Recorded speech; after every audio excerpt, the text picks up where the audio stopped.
pessoal, tudo certo? A gente tá de volta aqui pra fazer mais um vídeo sobre DOA. Dessa vez um vídeo repleto de spoilers, então a gente deixa avisado desde o começo, porque no vídeo de hoje vamos tentar entender a segunda parte de DOA. A gente ia botar explicando DOA, mas o problema é que é difícil, então a gente vai botar tentando explicar DOA. Não, tentando entender. Tentando entender o que aconteceu. Eu não tô tentando explicar DOA pra vocês. Porque a gente não entendeu. Eu tô tentando entender junto com vocês. Mas tem, porque, coisas, assim, mas tem coisas que dá pra entender, que a gente consegue ler dessa história sem precisar teorizar demais, que a gente consegue também, a questão é a seguinte, explicar. Quando a gente assistiu, eu desliguei o meu cérebro. Entende? Eu aproveitei a viagem. Tu não tava full teorias. Eu não tava olhando cada centímetro de tela pra ver o que cada coisa significava e como é que as coisas funcionavam. E aí depois que a gente assistiu, depois que a gente fez o vídeo, eu fui procurar outros vídeos, matérias, explicando o que tinha acontecido pra tentar entender e trazer pra vocês a nossa percepção do que a gente leu, do que a gente viu e tentar entender o que aconteceu. Mesmo eu sabendo que a gente não vai ter muitas das respostas. Com certeza. Porque eu acho que DOA não é que nem, por exemplo, Westworld, que nos dá todas as pistas pra gente descobrir o grande mistério e teorizar em cima disso. Ela é mais fluida na questão de que ela nos conta uma coisa que só vai significar alguma coisa muito tempo adiante, e daí que as peças vão se fechar. Que é o que ela diz, que ela própria diz, e eu acho que é a grande frase que representa essa temporada, que é lógica superestimada e joga lógica pela janela. Exatamente. E eu acho que tipo nem tudo é lógico em DOA. Então não tem por que a gente ficar tentando achar lógica atrás de coisa que não é lógica. Sim. Mas tem algumas coisas que eu acho que são bem interessantes nela. Eu acho que essa temporada serviu pra mostrar mais a forma como ou melhor, esses personagens interagem nesses multiversos existentes. E como todos esses multiversos de alguma forma afetam as outras dimensões. Cada dimensão tem o poder para conseguir fazer essa mudança numa outra dimensão. Às vezes é sutil, mas elas se atraem como magnetos, né? Como ímãs. Então a gente tem várias coisas que são pavimentadas na primeira temporada, que manipularam essa outra dimensão que a gente conheceu nessa temporada. Que, por exemplo, não vou dizer que é o Joe Biden sendo eleito, que não tem nada a ver com a história, é só tipo uma ideia de que é outra realidade mesmo. Mas, por exemplo, a relação da Nina com a Michelle, que representou a aproximação do Buck com a Prey naquela temporada. Então são esse tipo de coisas que acabam sendo são como efeitos borboletas que vão acontecendo nas diversas realidades. Porque como a gente descobre nessa temporada, elas também são como uma árvore dentro de uma natureza, onde quando uma árvore começa, como eles usam simbolismo, quando uma árvore começa a fraquejar, as outras dão o alimento para essa árvore tentar sobreviver, porque todas elas se retroalimentam. Então como um ecossistema, esse multiverso sobrevive. Então tem algumas coisas em relação a isso, como a série como um todo repete bastante essa metáfora das árvores, e a gente vê árvore em tudo que é lugar. Tem árvore no livro da Nina, tem árvore no apartamento quando ela chega, tem árvores em todos os lugares, e as pessoas são plantas também. Enfim. Exatamente. E eu acho que a primeira coisa que a gente pode discutir é sobre a questão do pulo, do salto que ela dá. E pra mim, a principal pergunta que ficou ela saltou pra essa dimensão e ela entrou no corpo da Nina. Pra onde a Nina foi? A Nina ficou ali? O que ela assimilou são só as memórias da Nina? Ou a consciência da Nina virou uma só com ela? Porque ela consegue usufruir dos poderes que a Nina tem. Dessa questão de falar com os animais, de desenhar bem. E isso ela pega, sabe? A gente vê ela falando que assim, ela lembra de algumas coisas, mas não é tudo muito claro. Quando ela descobre, por exemplo, a senha do quarto secreto lá dela e tal, essas coisas, a gente começa a ver isso. Mas a gente vê que na verdade é tipo como se fosse uma lembrança reprimida dela. Um trauma dela, onde só as coisas mais instintivas funcionavam. Mas a gente também nota que no momento que a Nina teoricamente toma o corpo dela, que é naquela parte final, onde ela assume o sotaque dela, onde ela começa a agir como Nina e ela vai lá e começa a apertar o rap. Mas aquilo é Nina? Porque a gente vê Sim. ela treinando o sotaque russo. Exatamente. Então eu não acho que aquilo, em momento nenhum, aquela é a Nina. Exatamente. A Prairie acessou as memórias da Nina É. pra poder se colocar naquele lugar de enganar o rap naquele momento. Pode ser também. Se aquilo é a consciência da Nina, pra mim não ficou claro. Porque eles dizem em outros momentos também que a Nina é a chave. Sim. Então não só do fato da Nina, do envolvimento da Nina com o rap, mas também desses poderes que a Nina tem. E se a Prairie precisa dos poderes que a Nina tem, quando ela pulou, a Nina foi com ela, a Nina ficou...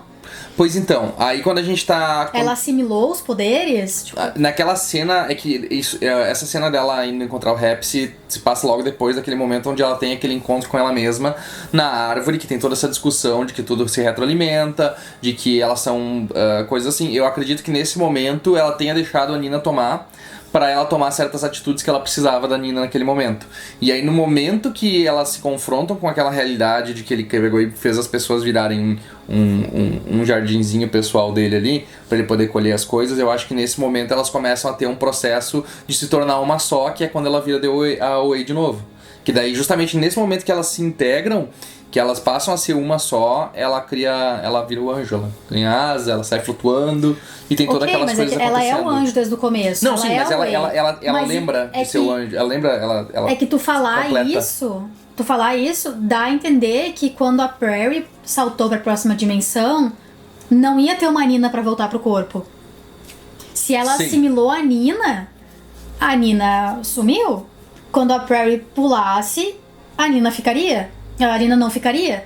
O que eu acho que não é condizente com, por exemplo, a gente vê o Kareem puxando a Michelle de volta e ela indo pro corpo dela. Sim. A gente sabe que as consciências vão e voltam. Entende? Então, eu não sei se foi ela, se ela pulou junto. Eu não sei se a importância da Nina era só pra essa dimensão ou se a importância da Nina é maior pra todo o desenvolvimento da Prairie. Ou se tipo a Prairie absorve as memórias de cada uma dessas corpos Pode e desses ser, lugares, dessas consciências, e isso começa a fazer parte dela, mas ela não assimila isso. Quando ela sai, ela deixa, e a Nina vai ficar lá e a Nina não vai se lembrar de nada que aconteceu. Não, eu não acho que a Nina não vai se lembrar. Eu acho que a Nina vai se lembrar do que aconteceu, mas a Prairie vai passar adiante. É que eu acho que a Nina não era um ser ativo na questão. Não é que nem, por exemplo, a Michelle. A Michelle pulou pro corpo da atriz e ali ela era a consciência dominante. Ela era a consciência que prevalecia. Então, quando ela voltasse pro corpo dela, ela ia lembrar de tudo que aconteceu, porque ela tava no comando. Uhum. Mas o corpo que ela tomou ia lembrar de ser tomado por uma consciência alien. Reprimida? Não, uma consciência reprimida. Alien, uma tá. consciência alienígena a ela. Talvez, a gente tem que mais ou menos pensar o Homer, por exemplo, o exemplo dele. Ele é uma pessoa que tinha bloqueado basicamente o outro, mas no momento que ele... É que na verdade não viu ele pulando também depois de novo, pois né? Essa é a dificuldade. Isso é uma coisa que eu gostaria de ver. Eu gostaria de ver como é que vai ficar a questão da Nina depois que a Prairie saltou. Pra tentar entender essa dinâmica de como é que funcionam as consciências. E se um corpo pode voltar pra outro. Porque como a gente vê, quando a Rachel morre, ela parece que vai pra outra dimensão pra poder falar como um fantasma com a BB-8 e com os outros, pra Sim. dizer que só a BB-8 pode pular pra aquela dimensão. Uhum. Então, se a Prairie morresse nessa dimensão, ela voltaria pra dimensão anterior onde ela tava, mesmo que ela esteja morta? Se ela tivesse em coma e ela morresse naquela dimensão, ela morreria ou a consciência dela iria pro corpo Mas dela tem que lembrar em coma? que todas essas possibilidades, todas essas coisas que aconteceram quando ela morreu, na verdade, ela acessou essas outras dimensões, foram depois de eles terem feito os movimentos, né, também. Então, tipo, se ela não fizesse esses movimentos, ela não vai pular. A Michelle não fez os movimentos. Ela conseguiu entrar o caminho pela casa e ela não morreu. Bom, mas é que o caminho pela casa também. Ninguém que fez o caminho pela casa morreu. Uhum. Todos eles foram pra outra dimensão. E pensando nisso, o Steve, quando a gente vê ele fazendo os movimentos e pulando, ele também não morreu. Não, e eu queria só lembrar um pouquinho que a gente tava falando ali da questão da... aproveitar que a gente tá nessa parte onde a Nina vai pra essa outra dimensão que aconteceu com ela. A gente tem que lembrar também que teve aquela questão que o Azrael falou que ia acontecer aquilo, que ela ia ir para um futuro, ela ia para um lugar onde ela teria perdido as memórias, e a gente vê ela no futuro dela se encontrando de cabelo curto, que era a profecia que ele fala quando ele mata ela por 37 segundos, aquele lá. Então, ela tem uma Near Death Experience que faz ela ver outros mundos. E daí eu comecei... Que é esse mundo que eles estão agora? Exatamente, daí eu comecei a cogitar, tá, então eles foram pra esse mundo, porque na hora que a Wei foi pular, ela lembrou desse mundo, e eles foram pra lá, porque esse era o mundo por qual o Rap queria ir. Só que aí, a questão do pombo... deu a entender que ela caiu lá por acidente. Que o pombo interrompeu o salto dela e ela foi para lá por acidente. E é muita coincidência ela parar por acidente justamente nesse lugar. Então é acidente. Não é nada acidente. A gente não pode também levar em conta. A gente vai dizer que é um acidente, mas não foi bem um acidente, bem isso que aconteceu, né? E as coisas têm um propósito que elas estão seguindo e tem um motivo para estarem fazendo isso. Então, nessa questão, então nada que ela faça vai mudar o destino dela. Não adianta o quanto ela brigue. Porque isso é uma coisa que a Elodie, eu acho que fala pra ela. Que ela, o Homer e o Rap estão ligados. Sim. Que ela não pode ir a lugar nenhum, que o Rap sempre vai estar ligado com ela. Não consegue fugir do Rap. Sim. Porque o Rap é a sombra dela. E o Homer é a alma gêmea dela. Sim. Então ela pode ficar tentando pular até... ir pra uma dimensão onde ela e o Rap não se conhecem. Mas também é provável que ela não vai conhecer o Homer. Então, tipo, é uma questão de, tipo... de tentar achar um meio termo nessa história. De pensar no que é um dos males o menor, entendeu? Eu tô achando assim, tipo, eu imaginei que nessa temporada a gente não ia ter mais ele como vilão, Rap como vilão, ele ia deixar de ser. Mas eu tô começando a acreditar que ele pode ter um arco de redenção no futuro aí, que vai ter alguma coisa relacionada à relação dele com a Prairie, e esses pulos que eles estão dando, que em certo momento vai fazer com que ele bote a mão na consciência e comece a dar a volta completa até se redimir. E eu acho que no momento que ele se redimir, eu acho que vai ser a conclusão da história, que é quando a Prairie, a Original Angel, consegue converter ele, ou fazer com que ele entenda o erro do caminho dele, né? Que ele nunca vai achar paz tentando fazer isso, tentando provar. Que é uma discussão que essa série levanta bastante nesse daí, que é a questão de o quanto vale uma vida humana para que a gente consiga avançar, sabe? Evoluir na questão. Vale a pena morrer tanta gente? Eles citam o exemplo dos astronautas ali que foram e morreram, todos eles. E valeu a pena, sabe? Essas coisas afetam de alguma forma. A gente tem o direito de fazer isso, tem o direito de tomar essas vidas para poder avançar. É que o Rap, ele não é sincero nas motivações dele. Ele fala que é para uma elevação maior da raça humana, quando na verdade ele que quer pular, que ele quer usar isso. Ele quer saber como se faz, porque ele quer pular. Ele quer mudar e ir pra uma dimensão onde ele é algo mais do que ele era naquela dimensão anterior. Ele não é altruísta, ele é extremamente egoísta. E é isso que ele não entende. Ele acha que ele é altruísta, quando na verdade ele é 100% egoísta. Mas é que o objetivo dele... E ela é, tipo, o total contrário dele. Ela é, tipo, a 100% altruísta, nem um pouco egoísta. Mas o objetivo dele não é, de alguma forma, científico? É o objetivo dele de tentar descobrir isso? O objetivo dele pode até ser científico, mas não é pro bem da humanidade. Eu acho que por isso que a Nina tava tão puta com ele, a Nina de verdade. Porque ele tava usando o dinheiro e os recursos e o conhecimento dela pra ganho próprio. Não pra fazer uma coisa boa, pra usar o bem da humanidade como uma desculpa pra cruzar essa linha e esse limite de quanto vale uma vida humana na evolução da humanidade. Mas é igual o marido dela, por isso que ela ficou puta com o marido dela daí. Eu não sei se o Pierre é marido dela, não sei se tinha a impressão que era. Ele falaram que era namorado dela, não sei. Ele é uma figura muito misteriosa que eu espero que continue aparecendo. Sim. E seja um pouquinho mais desenvolvido. Eu gostei muito da participação dele ali. Foi muito legal. Foi um personagem interessante que entrou, ficou super surpreso o que ele fazia. E ele é um baita de um manipulador que não consegue fazer as coisas, então ele bota os outros pra fazer pra ele. Ele só tem dinheiro e coloca os outros pra fazer as coisas pra ele, exatamente. Nem que isso custe a vida das pessoas e que elas possam sofrer com isso. Ele saiu parecendo bonzinho no fim, né?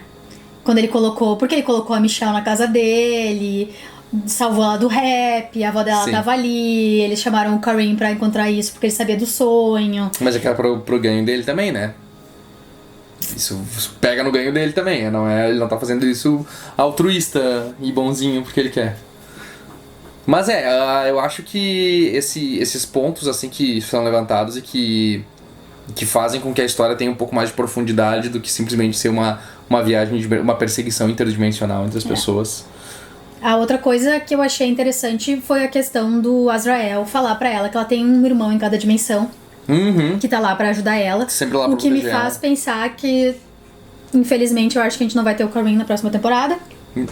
Ele não passou, né? Ele ficou lá naquela Ele dimensão. ficou lá naquela dimensão. Então vai ser o... Mas O será que Steve vai ser... provavelmente vai ser o irmão dela na dimensão Mas nova. é que o Steve já tá com ela nas outras dimensões. Pois é, mas o que eles dão a entender e o que eu vi nas minhas pesquisas é que naquela dimensão o agente do FBI seria o irmão dela.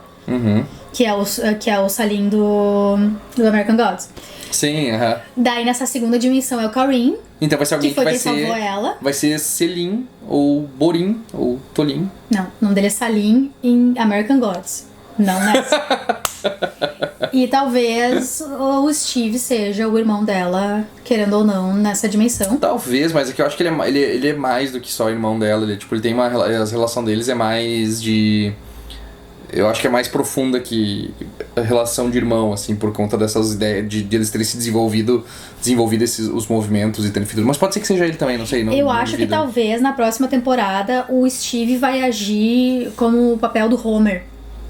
Naquela dualidade do Rap e o Homer lutando pela Prairie, porque ela não vai ter as memórias dela. Ah, é verdade. E o Rap vai se aproveitar disso, dizendo que ele é o marido dela, porque eu acho que naquela realidade ali o Jason Isaacs é marido da Brit Marlin, por isso que eu acho que aquela ali não é nossa realidade.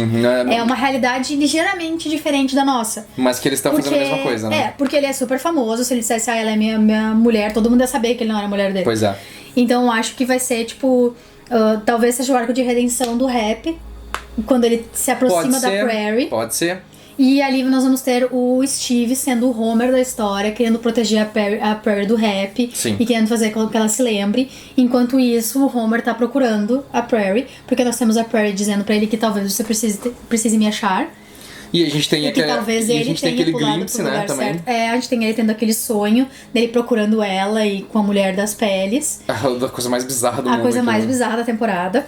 E aparentemente naquele voo que ela vê quando o Azrael tá matando ela, eles estão indo pra Inglaterra. Pra fazer a gravação de Away. Pra fazer a gravação de Away. E o Homer, naquele sonho, está na Inglaterra. Então isso pode ser um prenúncio de como é que vai ser essa questão do Homer passando a temporada tentando achar a Prairie e o Steve fazendo o papel de Homer ali nessa história. Talvez nós tenhamos até um triângulo amoroso, quem sabe a Brit Marlin dessa realidade tá tendo um caso com o Steve, o ator que faz o Steve daquela realidade, e tem o Jason Isaacs no meio, sei lá. Agora eu tô teorizando, não tô nem pensando na segunda parte, tô pensando já que vai acontecer na terceira. Mas vamos voltar. A questão do irmão. Tá. A não ser que eles introduzam outro personagem, ou o Kareem daquela dimensão seja de novo irmão dela. O que eu acho difícil. Não, acho porque que ela teve um irmão em cada dimensão, faz sentido ela ter um irmão diferente agora. E tem a questão do ela. Eles já disseram na primeira temporada, acho que 2 vezes nessa temporada, que foi ela que te enviou o irmão, que ela está olhando, ela. E as os 2 chutes que eu tenho pra quem é ela é a entidade que ensinou os movimentos pra ela quando o Rap matava ela na primeira dimensão. Ok, E a Elodie. Porque a Elodie, pra mim, é uma total incógnita. Sim. Porque em um episódio ela morreu pra pular e no outro episódio ela tava lá de novo com o mesmo corpo. Exatamente. Ou ela é uma entidade sobrenatural, ou ela sabe como pular de dimensões tão facilmente que ela pode sair daquela pra ir pra outra e voltar direto pra ela só pra se livrar do Rap. Eu tenho uma ideia de que talvez ela fosse algum tipo de agente das dimensões. Eu pensei que ela era tipo um agente do caos. Ela tava ali só pra causar o caos. E daí pra ela ser... Ela disse que pra ser justa, ela deu uma coisa pro Rap, ela deu uma coisa pra Prairie, mas que ela tá ali só pra tocar fogo, sabe? Pode ser também, porque daí ela tá jogando desses 2 lados pra ver qual dos 2 vai conseguir completar, porque a gente tem essa ideia de que os 2 são tipo um yin yang da história, né? Os 2 são contrapontos e talvez, por mais cruel que seja o lado dele e a forma como ele tá fazendo as coisas, mas talvez o resultado final seja benéfico? Não Será sei. que pelo lado tá... da Prairie seria melhor? Talvez ela não tá nem aí, sabe? Ela tá tão entediada com isso porque ela não... Que ela só tá fazendo isso pra ver o que acontece. Seria legal. Sinceramente, eu acho que seria bem interessante, porque é legal ter um personagem que não tá favorecendo ninguém, que é só ver o circo pegar fogo mesmo. Eu gosto desse tipo de personagem, acho esse tipo de personagem legal. Sempre a gente nunca pode esperar 100% de certeza o que ele vai fazer, quais são as atitudes dele. É bom ter um legal. elemento intempestivo. É bom.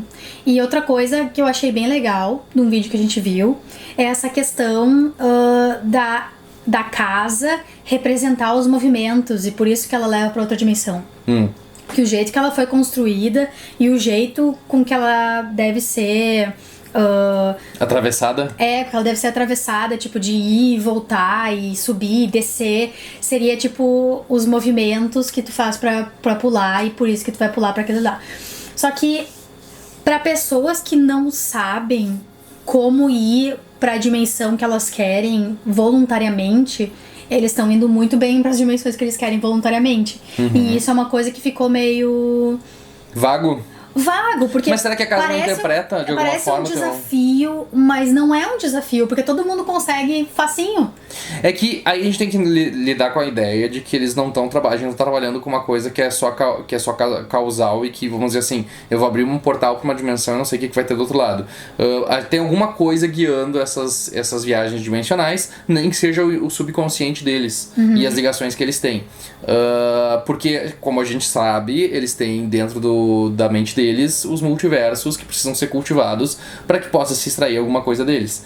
Como eles não conseguem cultivar, talvez ele leve eles para a Near Death Experience mais próxima que eles conseguem acessar, para aqueles mais próximos daquele momento onde eles estão na vida deles também.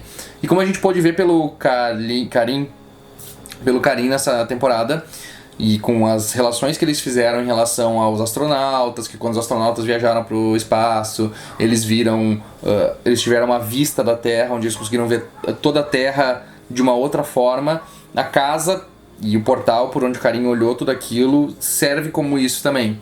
Se tu não atravessa, tu consegue ter uma visão do que é a outra realidade que tu tá lidando ou que tu tá tentando alcançar. Então, ele teve essa overview, ele teve uma visão daquilo ali que aconteceu. E talvez por se tratar da experiência de quase morte mais próxima daquele momento da vida da Prairie, foi por isso que eles pularam pra ali. Talvez seja isso que faz com que eles pulem pra determinadas dimensões. Ou talvez eles pularam pra lá por causa do pombo, né? Porque o Karim tava vendo a dimensão, ele tava procurando a dimensão da Michelle, e aí quando o pombo saiu de lá e bateu na Prairie, a Prairie foi pra na dimensão que a Michelle tava. Essa pode ser outra, mas era, como a gente disse, aquela questão da coincidência, de que a coincidência não existe, que ela tava destinada a ir pra essa dimensão, porque foi isso que ela viu na experiência de quase morte dela com Azrael, e era pra lá que ela ia, independente de onde ela quisesse ir. Sim. Mas que não é lá que o Homer tá, aparentemente. Definitivamente. Muitas questões para serem estudadas, eu acho. Vamos falar também da questão de quem pulou no fim. Porque a gente teve todos os movimentos, eles fazendo os movimentos, e a única pessoa que a gente viu com certeza absoluta que pulou foi o Steve. E enquanto eles não me mostrarem que todos os outros pulou, pra mim só pulou o Steve. Claro. Entende? Fica complicado de saber também ali. Eu acho que daí é mais da questão da especulação pra próxima temporada, porque a gente realmente não viu. E nenhum deles morreu, então, como foi o caso do Rap e dos outros, que estavam praticamente morrendo. Eu não sei, porque ninguém sabe o que o Steve fez de ir na praia, fazer os movimentos por Jesse, até encontrar eles na casa. E lá em Treasure Island. Bom. Não sabe ele se ele tomou morrido, alguma coisa e ele morreu porque ele queria pular. Porque, assim, seria condizente com toda a parte. Sim, ele raspou o cabelo ali e tava prestes a se sacrificar pra poder ir, né? Exatamente. O Steve era a pessoa que tava determinada, que a Prairie tava falando a verdade, que foi lá, juntou todo mundo, que, sabe, faria sentido. Sim. Porque todos os outros ainda estavam meio céticos. Menos a BB-8 no fim, que conseguia ver a Prairie e tal. Mas o French, principalmente, e etc. E tem outra pergunta se ele conseguiu reviver o Jesse, mandar ele pra outra dimensão. Porque aparentemente o Jesse na água era o único que estava de olhos abertos, todos os outros estavam de olhos fechados. Sim. Na dimensão 2, que é o que a gente tá chamando da dimensão da Nina. Dimensão 2, que é a dimensão da segunda temporada. A parte 1, a dimensão da Prairie é a 1, a dimensão 2 é a da Nina, a dimensão 3 é aquela Albert Marley. Então tem várias dessas que eu acho que são coisas mais pequenas pra gente discutir se o Jesse viveu ou não. Mas, tipo, e a planta, né, também. Por enquanto... A gente falou pouco também das plantas quando a gente tava falando na nossa review, que são aquelas plantinhas que são cultivadas pelo Rap no cérebro de cada pessoa. Não sei como ele cultiva também, só Foi bota na saindo água. só bota na água e elas Bota na crescem. água, elas crescem, porque eu entro na água e nunca sai nada de mim, mas enfim. Mas é depois de passar pela casa. Ah, sim, é verdade. Daí a plantinha sai, só que como é que ficar na água faz elas crescer, eu não sei. Exatamente. E o fato de ele comer e ter ele conseguir absorver as experiências de pós-morte de cada um após isso e servir como eu tinha dito na outra vez, que fosse um mapa de como as coisas devem mais ou menos se encaminhar pra como tá você pode ir pra montando um próxima. Um mapa interdimensional, né? Que é o que eles dizem. Mas enfim, eu acho que, como a gente disse antes, tem muita coisa que a gente não vai conseguir explicar, tem muita coisa que a gente tá tentando entender ainda, processar. E aparentemente essa série ainda tem mais pelo menos 3 temporadas ou 3 partes pra que a gente consiga contar toda essa história. Quando? Não sei. E eu sei que muitas dessas perguntas que a gente tem não são relevantes pra história. Com certeza. Nem vão ter respostas. A gente vai ficar querendo saber e nunca vai saber qual é a resposta. Isso aí. É isso aí, então, gente. Isso foi a gente tentando entender a segunda parte de The Way. E você entendeu alguma coisa? Conta pra gente aqui nos comentários. Não esquece de dar um joinha se você gostou do vídeo, de compartilhar nas redes sociais para que outras pessoas venham aqui tentar entender a segunda parte de The Way com a gente. Se inscreve no canal se ainda não é inscrito. E a gente se vê na próxima.